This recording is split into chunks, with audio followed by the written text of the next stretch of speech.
Welcome to Seven Rivers Sports. I'm your host, Terry Erickson. Each week, an inside look into sports, wellness, and into fitness. Well, it's a rare opportunity to sit down with a former Boys and Girls Club, Logan High School, UWL athlete, making the trip all the way from Milwaukee for this show. What a great opportunity to reconnect with Coach Dominic Newman. Welcome to the show. Thank you. Thanks for having me. You Excited bet. to be here.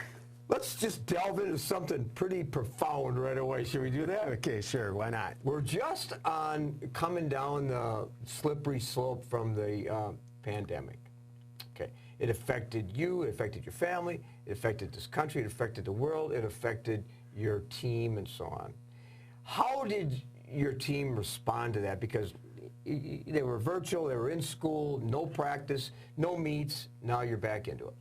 Yeah, you know, when the pandemic hit in March of 2019, it was about the second or third day of practice, and you get a meeting from my AD saying we have to shut things down and we don't know what the season's going to be like. So, you know, everybody was scrambling, didn't know what was going to happen. I'm an elementary school physical education teacher, school being shut down, you know, it was a sense of panic.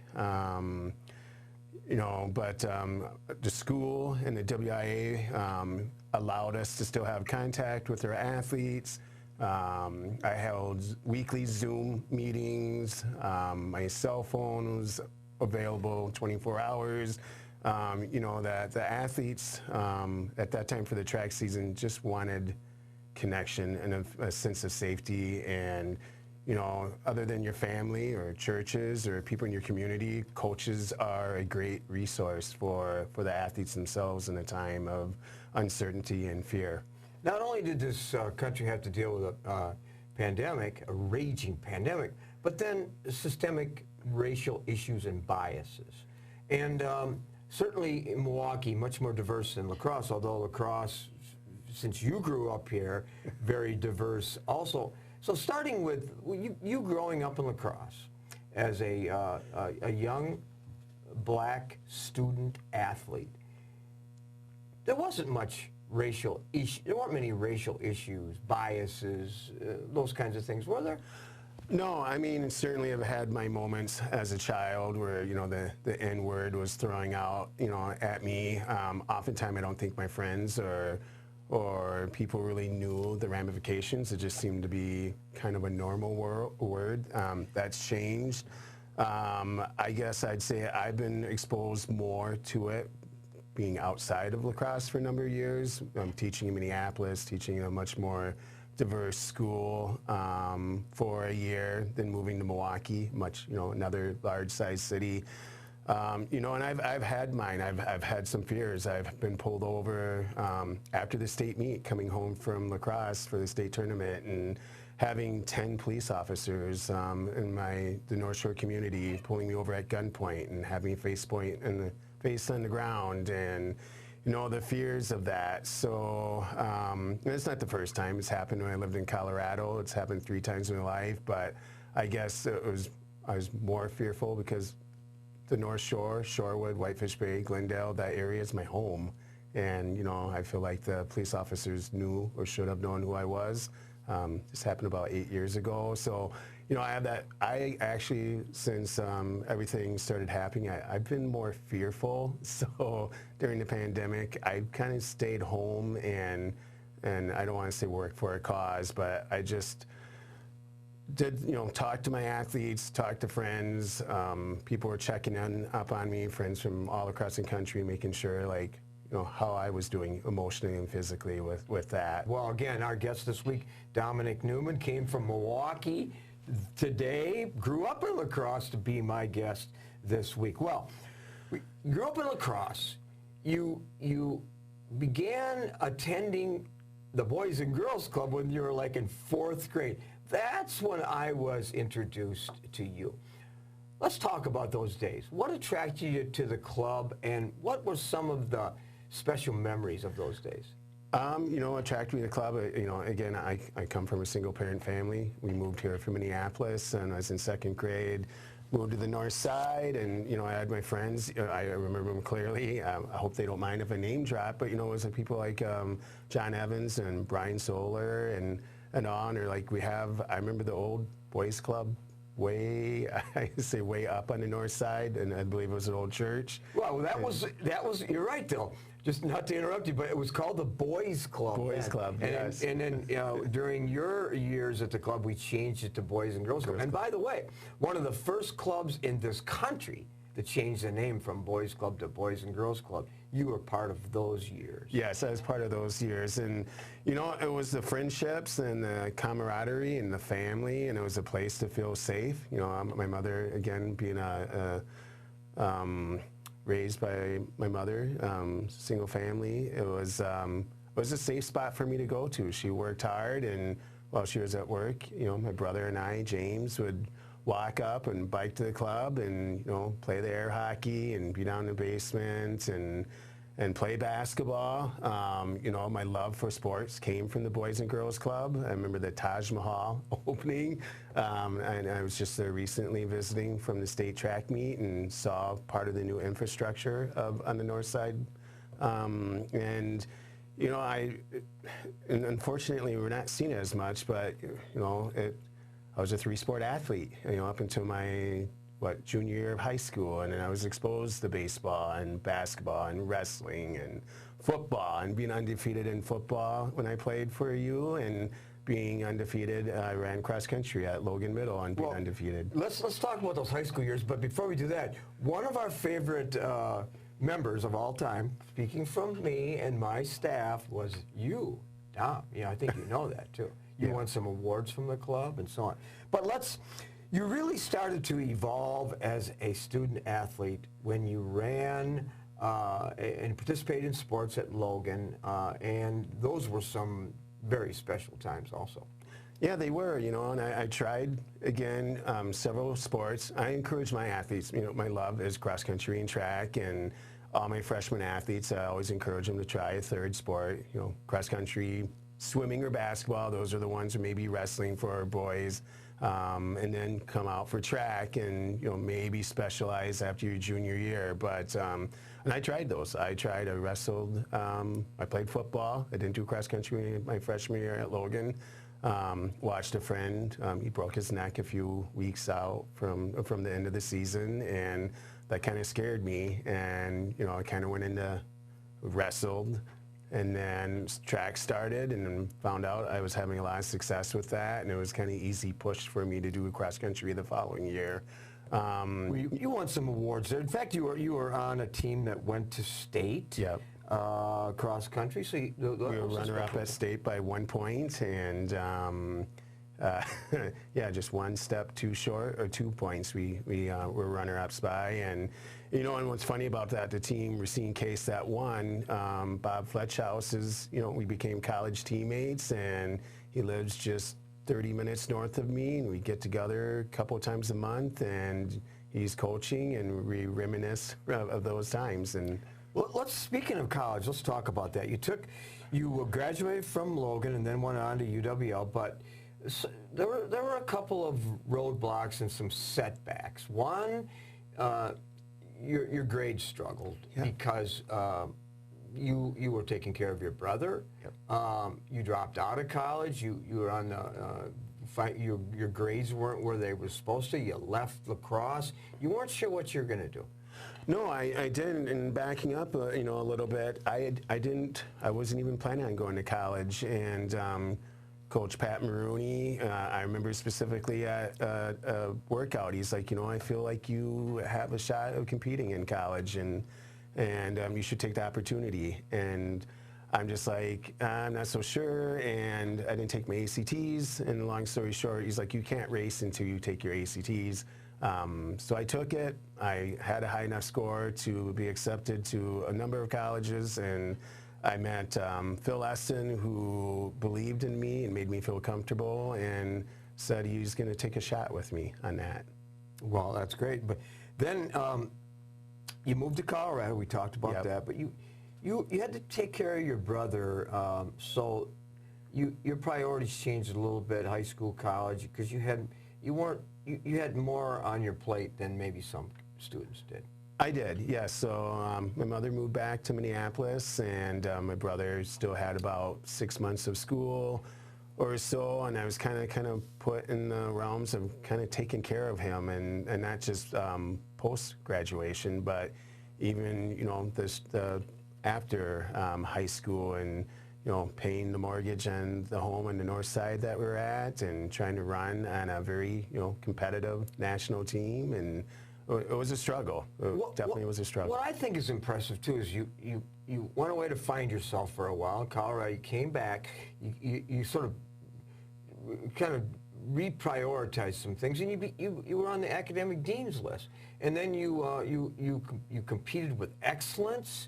You even stayed after you graduated and you were an assistant coach. Yeah, I stayed for a 5th year, and Coach Essen asked me if I'd help coach, and you know, I think that was one to still make sure I got through school, somebody who believed in me and to continue to excel academically, and I still trained with, you know, they were still my teammates, and it was ironic that I was their teammates or former teammate, past team captain, but the transition that they looked at me as a coach, and I kind of started getting the bug to coach then. The seed was planted. So a lot of those people really impacted your life. In fact, I happened to talk to Coach Mulrooney, who's a friend of mine. Here's what he said about Dom Newman. An example of hard work and persistence. Nothing handed to him, we know that. Nothing at all handed to you. Everything you've achieved, good old-fashioned hard work.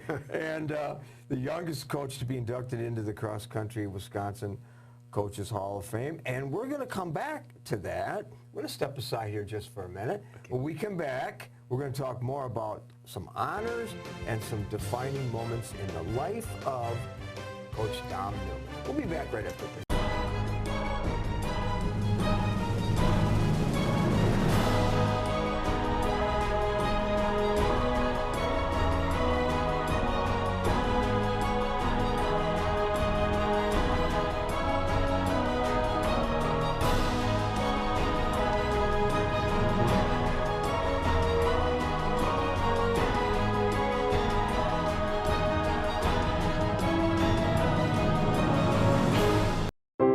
When you're faced with the decision of selecting a monument to honor someone dear to you, call Lewiston Monuments for a no-obligation consultation. Lewiston Monument is a full-service monument company, serving families in Iowa, Minnesota, and Wisconsin for over 4 generations. You'll find beautiful granite, marble, and bronze memorials, all at competitive prices. Their experts can help you design the perfect and unique memorial. Lewiston Monument. Call today or on the web at lewistonmonument.com. You know, the thing I'm most proud of when I think about our company is the reputation that we've been able to build in this community. Our technicians have done a great job going out and performing magnificent jobs for the customer. And our customers have rewarded us with some really great reviews online. We have over 150 5-star reviews online right now. Our technicians do a great job out there, and our reviews show it. We can say without hesitation, when you choose Schneider Heating and Air Conditioning, you'll be glad you did. Welcome back to Seven Rivers Sports, all the way from Milwaukee. My guest this week, Coach Dom Newman, the head cross-country coach at Shorewood High School. Since 2004, coached the girls. Now is both boys and girls head track coach, too. Yes. At Shorewood High School. Talked a little bit about the fact that Coach Mulrooney referenced the youngest coach ever to be inducted into the Wisconsin Cross-Country Coaches Hall of Fame. And I know that was one of, certainly among many defining moments in your career. And you mentioned in your profile that the surprise party you had with your former athletes, current athletes, and so on, after you were inducted was pretty special. Oh, yeah. I mean, I was almost in tears during the induction. Just the amount of people that showed up just for that. My best friend I ran with at lacrosse flew out from Colorado, and you know, I'm still part of the coaches committee and past president of Wisconsin Cross Country Association, and we're having a meeting, and I'm seeing somebody out of the side of my eye, and I'm like, who is this guy? Looks like somebody I knew from my past, and I caught him there, and that we had the awards banquet, and that was great. But the next day, my friend and I, Sean, were driving around. He's like, I'm not gonna lie, I really like beer. I brew beer and stuff like that. And he's like, let's just go to this microbrewery here. This is a great spot. And I'm like, oh, this is great. It's one of my colleagues' husband owns it, and it'll be great to support somebody. And we walk in, and I start seeing somebody, another former athlete who lives across the country, and I'm like, oh, he must be back visiting his parents. I'm like, oh, it'd be great to see him too. And then I walked into this. The brewery, and I don't know, close to 300 people just rented out. They showed up from Washington to Boston and every state in between, friends and alumni. Speaks volumes of what the impact you had on athletes and teammates. Oh yeah, throughout your career. But wait a minute, let's go back to the several other honors. I'm just going to highlight those in a minute. But before we do that, one of your very special honors and one of my very special nights was being able to induct you into the Boys and Girls Club Hall of Fame a few years ago. Yeah, what an honor. The Boys and Girls Club shaped my life as a human and as an athlete. To get that phone call from, I believe it was you and your son, is it Jake? And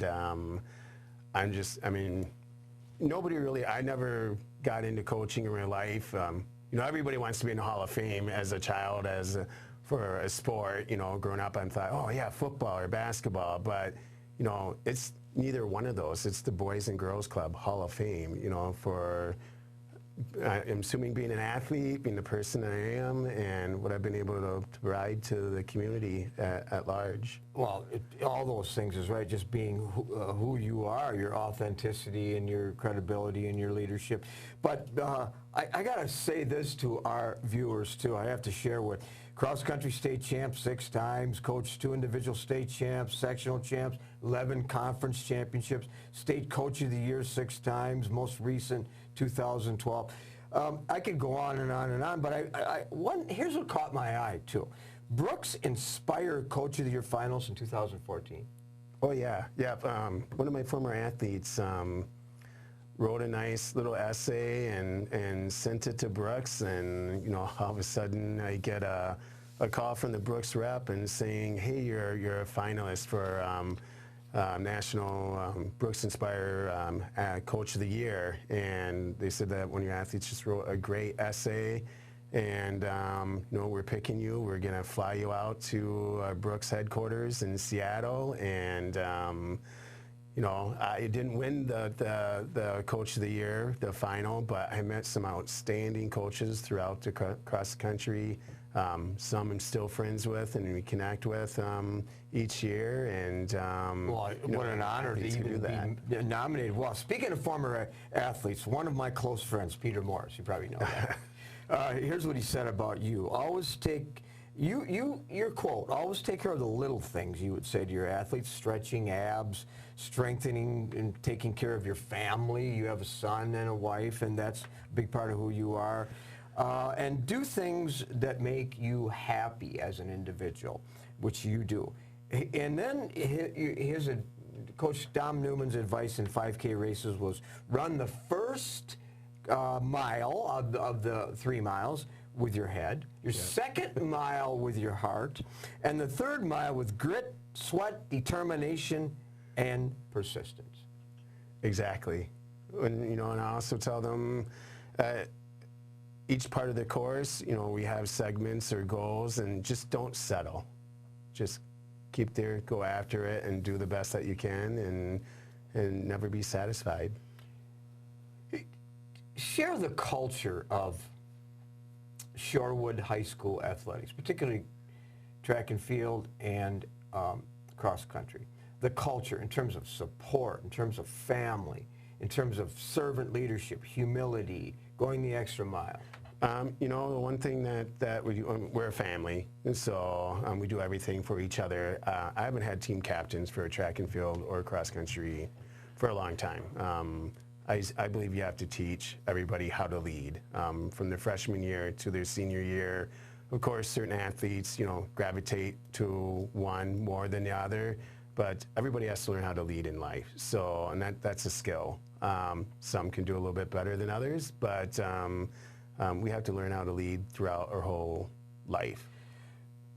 Go ahead. There's a lot of quotes that I like regarding athletics and running and competing and so on. One of them is, to give anything but your very best is to sacrifice the gift.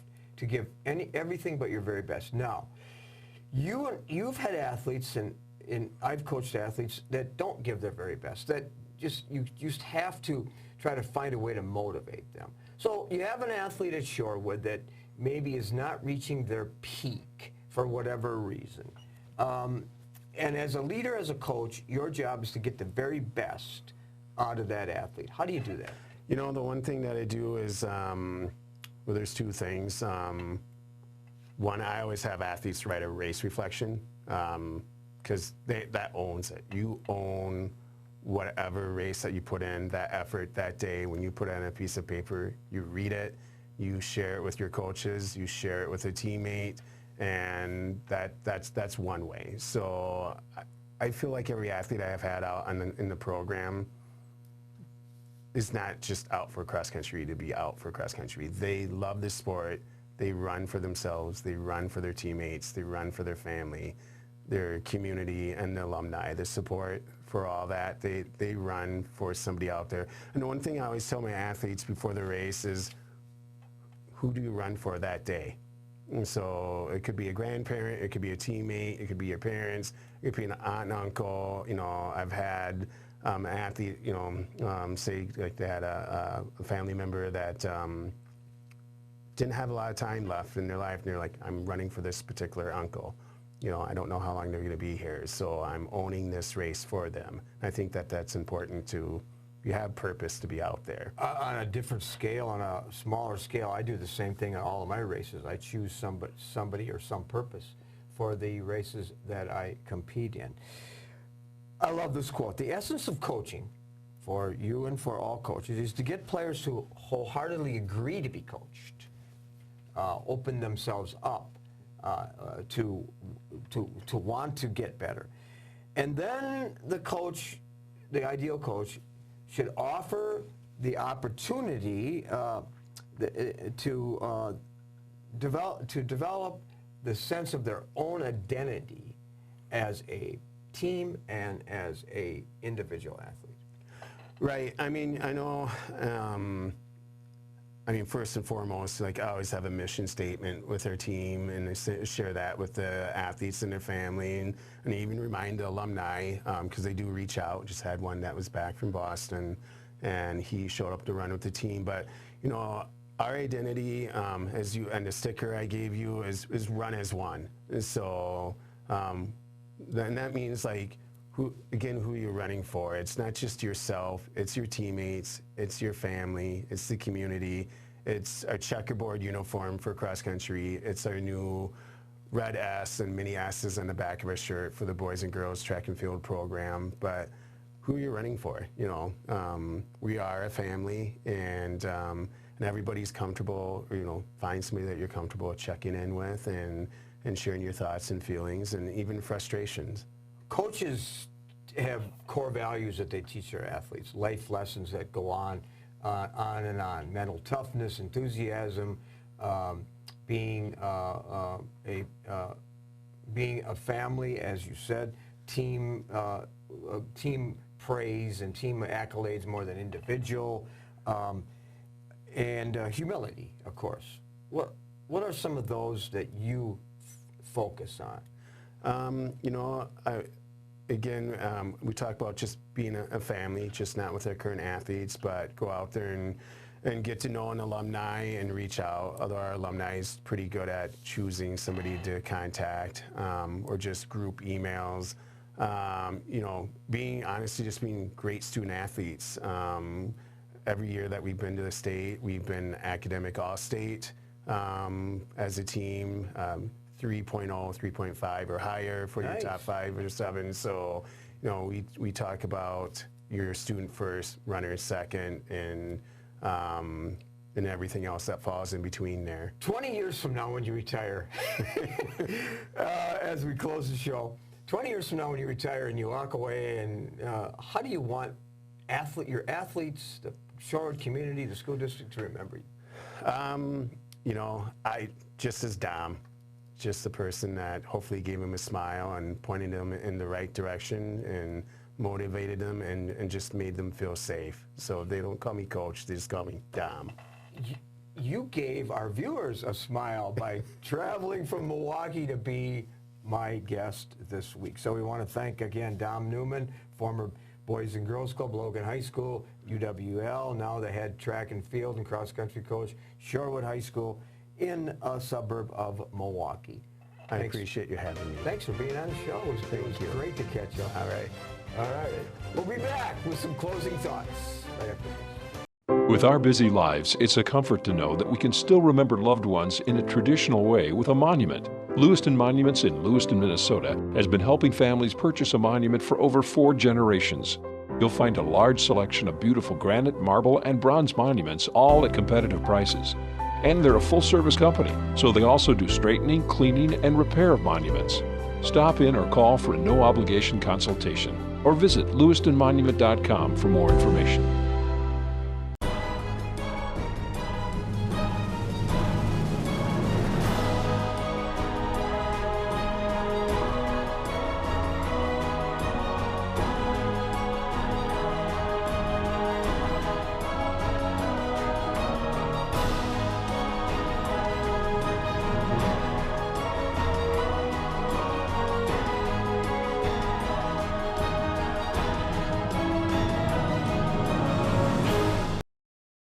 You know, the thing I'm most proud of when I think about our company is the reputation that we've been able to build in this community. Our technicians have done a great job going out and performing magnificent jobs for the customer. And our customers have rewarded us with some really great reviews online. We have over 150 5-star reviews online right now. Our technicians do a great job out there, and our reviews show it. We can say without hesitation, when you choose Schneider Heating and Air Conditioning, you'll be glad you did. Welcome back to Seven Rivers Sports. I hope you enjoyed my interview with Coach Dom Newman. What a story of success for that young man. High school football games begin this week in the state of Wisconsin. Our plans are to bring you several games, and we'll be releasing that broadcast schedule very soon. Well, we're looking for ways to improve the show. We're looking to broaden our guests and topics. If you have a thought, please contact us here at the studio. Join us for Nights of Thunder Racing each Thursday and Sunday evening at 7 p.m. Thanks for joining us this week. I'm your host, Terry Erickson, hoping that you will have an active and a healthy week ahead.